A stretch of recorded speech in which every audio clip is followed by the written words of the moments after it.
ಸುತ್ತ ಮಂಟಪ ಚಲನಚಿತ್ರದ ಹಾಡುಗಳು ಹೀಗೆ ಇರ್ಬೇಕು ಅನ್ನುವಂಥದ್ದು ಆಶಯ ಅಪ್ಪಾಜಿಯವರಾಗಿತ್ತು, ಬರ್ಗೂರ್ ಸರ್ ಅವ್ರದ್ದು. ಆ ಸಂದರ್ಭಕ್ಕೆ ಸರಿಯಾದಂತಹ ಹಾಡುಗಳ ಆಯ್ಕೆಯನ್ನ ಅವ್ರು ಮೊದಲೇ ಮಾಡ್ಕೊಂಡಿದ್ರು ಮತ್ತು ಎಲ್ಲಾ ಹಾಡುಗಳನ್ನ ಮೊದಲೇ ಅವರು ಬರೆದು ರೆಡಿ ಮಾಡಿಟ್ಟಿದ್ರು. ಸೊ ಅರ್ಧ ಕೆಲಸ ನಮ್ಗೆ ಅಲ್ಲೇ ಕಡಿಮೆ ಆಗೋಗುತ್ತೆ. ಅವ್ರು ಬರೆದಂತ ಸಾಹಿತ್ಯಕ್ಕೆ ಸಂಗೀತವನ್ನ ಮಾಡುವಂತಹ ಒಂದು ದೊಡ್ಡ ಜವಾಬ್ದಾರಿಯನ್ನ ನಾನು ಕೊಟ್ಟಿದ್ರು. ಹಾಗೂ ಇದು ಅವರ ನಿರ್ದೇಶನದ ನನಗೆ ಕೊಟ್ಟಂತ ಸಂಗೀತ ನಿರ್ದೇಶನದ 7ನೇ ಚಿತ್ರ.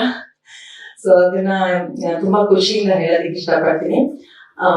ಮತ್ತೆ ಇದರಲ್ಲಿ ಹಾಡುವಂತ ಸಿಂಗರ್ಸ್ ಏನಿದ್ದಾರೆ, ಹೇಮಂತ್ ಅವರು, ನಿಮ್ಮೆಲ್ಲರಿಗೂ ಗೊತ್ತಿರುವಂತಹ ಅದ್ಭುತವಾದಂತಹ ಸಿಂಗರ್ ಹೇಮಂತ್ ಅವರು ಒಂದು ಹಾಡನ್ನ ಹಾಡಿದ್ದಾರೆ.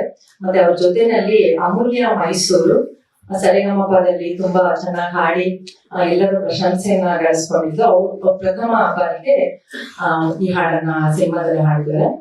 ಮತ್ತೆ ಮೋಹನ್ ಅವರು ಸಿರಾ ಅವ್ರು ಹಾಡಿದ್ದಾರೆ. ಮತ್ತೆ ಒಂದು ಹಾಡನ್ನ ನಾನು ಹಾಡಿದ್ದೀನಿ, ಇನ್ನೊಂದು ಬಿಗ್ ಸಾಂಗ್ ನೋಡಿ ಅದು ನಾನೇ ಹಾಡಿರೋದು. ಮತ್ತೆ ವಿಶೇಷವಾದಂಥದ್ದು ಏನು ಅಂದ್ರೆ ವಿಜಯರಾಘವೇಂದ್ರ ಸರ್ ಅವರು ಹಾಡಿದ್ದು ಮೊದಲ ಹಾಡು, ಕನ್ನಡದ ಹಾಡನ್ನ ಹಾಡಿರೋದು ಈ ಚಿತ್ರದ ನಾಯಕನದ್ದು. ಅವ್ರು ಆಲ್ರೆಡಿ ಹಾಡಿ ಪ್ರೂವ್ ಮಾಡಿದ್ದಾರೆ, ತುಂಬಾ ಅದ್ಭುತವಾದಂತ ಸಿಂಗರ್ ಅಂತ. ಈ ಒಂದು ಹಾಡನ್ನ ಅವರೇ ಹಾಡ್ಬೇಕು ಅನ್ನೋದು ಕೂಡ ಅಪ್ಪಾಜಿ ಅವರು ಹೇಳಿ, ಅವ್ರು ತುಂಬಾ ಚೆನ್ನಾಗಿ ಹಾಡ್ತಾರೆ, ಅವ್ರ ಹತ್ರ ಹಾಡ್ಸೋಣ ಅಂತ. ಅದನ್ನ ತುಂಬಾ ಚೆನ್ನಾಗಿ ಹಾಡಿದ್ದಾರೆ. ಅವರ ಅನುಪಸ್ಥಿತಿಯಲ್ಲಿ ಅವರಿಗೆ ಮತ್ತೆ ನಮ್ಮ ಎಲ್ಲ ಗಾಯಕರಿಗೆ ಧನ್ಯವಾದಗಳನ್ನ ತಿಳಿಸೋದಕ್ಕೆ ಇಷ್ಟಪಡ್ತೀನಿ.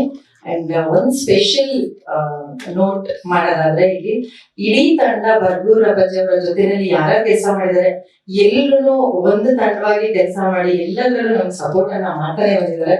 ಮತ್ತೆ ಇವತ್ತಿನ ವಿಶೇಷ ಏನು ಅಂದ್ರೆ, ವೇದಿಕೆಯಲ್ಲಿ ನಾನು ಒಬ್ಬ ಸಿಂಗರ್ ಆಗಿ ಸಿನಿ ಪ್ಲೇಬ್ಯಾಕ್ ಸಿಂಗರ್ ಆಗಿರೋ ಕಾರಣ ಗುರುಕಿರಣ್ ಅವರು ನಾನು ಫಸ್ಟ್ ಚಾನ್ಸ್ ಕೊಟ್ಟಿದ್ದು ಅವರೇ, ನಿನಗಾಗಿ ಚಿತ್ರದ ಮುಖಾಂತರ. ಅದಾದ್ರೆ ಬಹಳಷ್ಟು ಹಿಟ್ ಸಾಂಗ್ಸ್ ನಾನು ಅವ್ರಿಗೆ ಹಾಡಿದೀನಿ.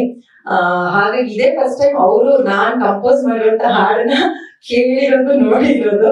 ಸೊ ಆಮೇಲೆ ಡೆಫಿನೆಟ್ಲಿ ಏನ್ ಹೇಳ್ತಾರೆ, ಏನ್ ಬೈತಾರೆ ಅನ್ನೋದೆಲ್ಲ ವೇಟ್ ಮಾಡ್ತಾ ಇದ್ದೀನಿ ನಾನು. ಅದಾದ ನಂತರ ಬರ್ಗೂರ್ ಸರ್ ಅವರು, ನಾನು ಗಾಯಕಿ ಆಗಿದ್ದೆ, ನನ್ನ ಸಂಗೀತ ನಿರ್ದೇಶಕಿ ಮಾಡಿದ್ದು ಬರ್ಗೂರ್ ಅಪ್ಪಾಜಿ ಅವರು. ಸೊ ನನ್ನ ಗುರೂಜಿ ಅಪ್ಪಾಜಿ ಇಬ್ಬರು ಜೊತೆನಲ್ಲಿ ಒಂದೇ ವೇದಿಕೆಯಲ್ಲಿ ಇದ್ದಾರೆ.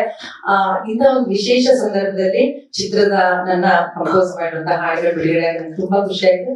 Thank you.